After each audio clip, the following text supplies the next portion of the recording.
कुछ दिन पहले एक वाकया हुआ था, बहुत बवाल चल रहा था। हमारी मुमरा की ये बच्ची, उसने अपने जीत की खुशी के अंदर उसने एक बात कही थी कि हम मुमरा को हरा कर देंगे। तो इतना बवाल किया गया था मानो देश में कोई मुद्दा बचा ही नहीं था कि मुमरा को हरा कैसे किया जा सकता है। एक भारतीय जनता पार्टी का एक तोतला नेता है, वो वहां पर पहुंचा मुमरा में और वहां पर जाकर उसने कहा इतने ऊपर तेज तल दो। पुलिस वाले बोले क्या कर दो? तो बोले इतने ऊपर तेज तल दो। उसने समझा कि इस बच्ची के पीछे कोई है नहीं, बच्ची को टारगेट किया जा रहा था। तब मैंने कहा कि रुको, तुम्हारा बाप आ रहा है। मैंने कहा कि सुन तोतले, बच्ची ने तो मुमरा के बारे में कहा था, मैं तो अल्हम्दुलिल्लाह पूरे महाराष्ट्र को हल करके निकलूंगा इंशाअल्लाह।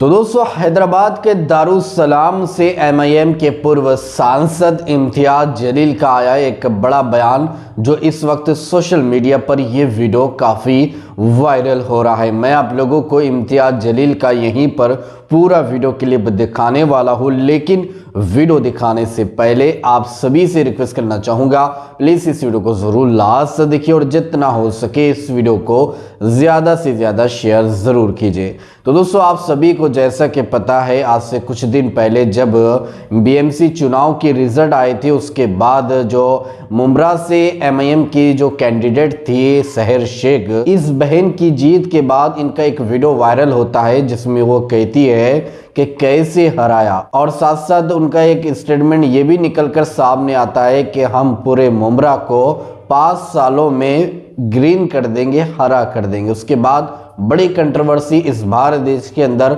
छिड़ जाती है, बहुत सारे लोग जो है इसके खिलाफ हो जाते हैं, यहाँ तक कि इनके ऊपर एफआईआर भी दर्ज की जाती है। अब इस पूरे मामले को लेकर इम्तियाज जलील ने क्या कुछ कहा है हैदराबाद के दारुसलाम से, आप सभी को पता है हैदराबाद के दारुसलाम में 14 फरवरी को यानी दारुसलाम डे मनाया गया, जिसमें महाराष्ट्र और दीगर रियासतों से लोग वहाँ पे पहुँचे थे, यानी जितनी भी एमआईएम के जिम्मेदारान हैं वो सब के सब वहाँ पे पहुँचे थे। और इसी तरह से इम्तियाज जलील का काफिला भी औरंगाबाद से हैदराबाद के लिए यानी हजारों की गाड़ियों में निकला था। आप लोगों ने बहुत सारी वीडियो देख चुके हैं। अब इम्तियाज जलील ने किस तरह से वहां पे यानी धमाकेदार स्पीच दी है, आप सबसे पहले ये वीडियो क्लिप देख लीजिए। कुछ दिन पहले एक वाकया हुआ था, बहुत बवाल चल रहा था। हमारी मुमरा की ये बच्ची,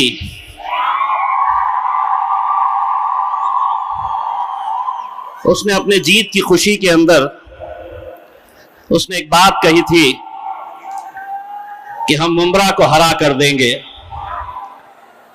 तो इतना बवाल किया गया था मानो देश में कोई मुद्दा बचा ही नहीं था। 8 बजे रात में, 9 बजे रात में, 10 बजे रात में कोई भी चैनल खोल लो तो बस उसी के ऊपर चर्चा हो रही थी कि मुमरा को हरा कैसे किया जा सकता है। एक भारतीय जनता पार्टी का एक तोतला नेता है, वो वहां पर पहुंचा मुमरा में और वहां पर जाकर उसने कहा इतने ऊपर तेज तल दो।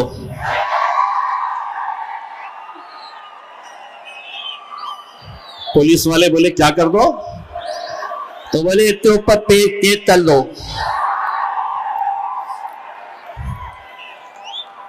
उसने समझा कि इस बच्ची के पीछे कोई है नहीं, ये मजलिस इत्तेहाद अल मुस्लिमीन के साथ जुड़ी थी। मैं जब वहां पर ये देख रहा था कि किस तरीके से भारतीय जनता पार्टी, शिवसेना वाले, कांग्रेस वाले इसका बवाल कर रहे थे और इस बच्ची को टारगेट किया जा रहा था, तब मैंने कहा कि रुको, तुम्हारा बाप आ रहा है। और मैंने जाकर जब मीडिया वाले मुझसे पूछे कि इस बच्ची ने ये कहा था, आपका क्या कहना है, पार्टी का ये कहना है, हमने कहा कि पार्टी पूरी तरीके से इस बच्ची के साथ खड़ी हुई है। और मैंने कहा कि सुन तोतले, बच्ची ने तो मुमरा के बारे में कहा था, मैं तो अल्हम्दुलिल्लाह पूरे महाराष्ट्र को हरा करके निकलूंगा इंशाअल्लाह। और आज हमने जब हजारों गाड़ियों का काफिला लेकर निकले तो झंडे कौन से कलर के थे पता है? महाराष्ट्र के कोने कोने से गाड़ियों पर हमने तिरंगा लहराते हुए मजलिस इत्तेहादुल मुस्लिमीन के हरे झंडों को लगाकर हम यहां पर आए।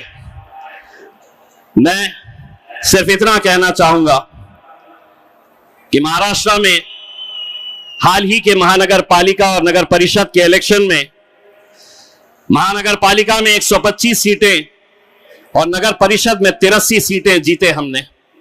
उसमें आप लोगों का भी हाथ है, क्योंकि मुझे पूरा यकीन है कि जिस दिन नतीजे आ रहे थे उस दिन दुआओं के लिए आपके भी हाथ उठे थे कि या अल्लाह मजलिस को कामयाब कर दे। लेकिन इस जीत का सेहरा अगर किसी के सर पे जाता है, ये जीत अगर किसी की वजह से मुमकिन हुई है, तो सिर्फ और सिर्फ हमारे कायद बैरिस्टर असदुद्दीन अवैसी साहब और अकबरुद्दीन अवैसी साहब की वजह से यह मुमकिन हुई है।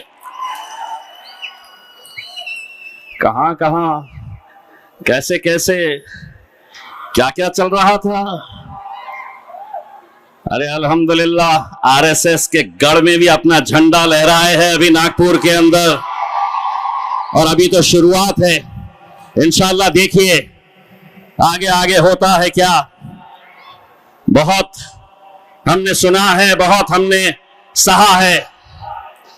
अभी कुछ देर पहले जब यहां पर हम आकर बैठे तो यहां पर सामने एक बंदा बैठा हुआ था।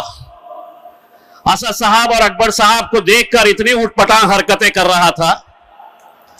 मैं गौर से उसे देख रहा था, उसके सर पे बाल नहीं थे।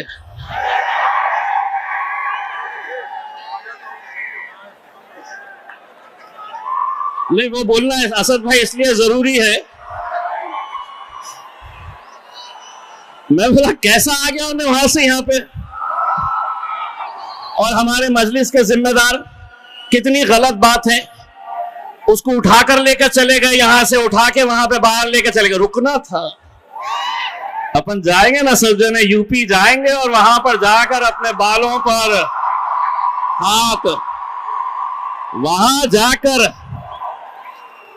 असद भाई महाराष्ट्र हो गया है इलेक्शन, तेलंगाना हो गया है इलेक्शन। आपके जाने से, आप दोनों के जाने से पहले आप हमें इजाजत दे दिए, हम जाके थोड़ा सा हाथ घुमा के आते हैं वहां पर उत्तर प्रदेश के अंदर। आपने सुना होगा कि आज इस मुल्क के अंदर कैसी कैसी बातें।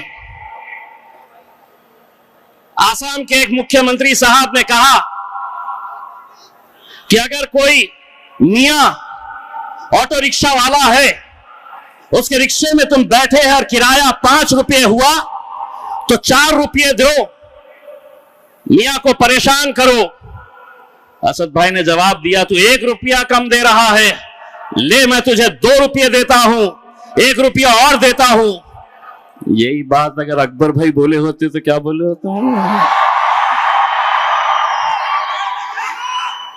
क्या मियां 2 खींच के देता हूं तुम्हारे को। पैसे की बात कर रहा मैं, हाँ, बाकी और कुछ भी नहीं, वरना ये लोग बैठे हुए हैं उसमें अपन सिर्फ पैसों की बात कर रहे हैं। सिर्फ सवाल ये पैदा हो रहा है कि एक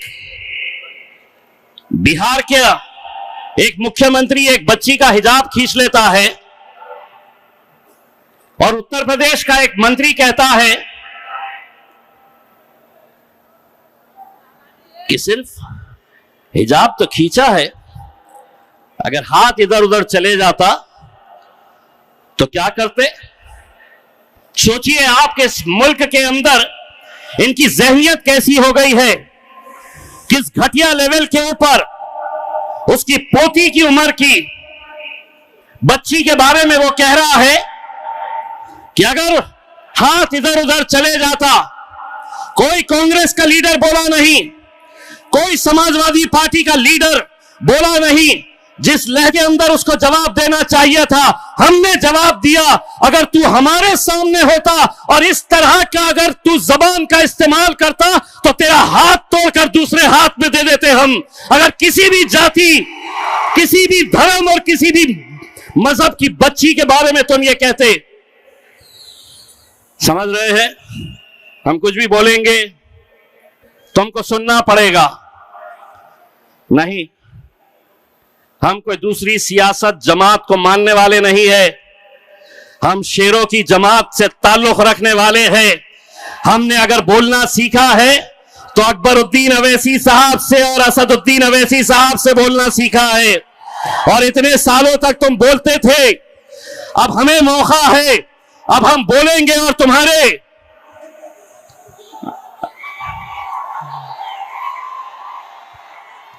देखिए, मरहूम शायर ने क्या खूब कहा था, मजा तो तब है कि जो बोलना है।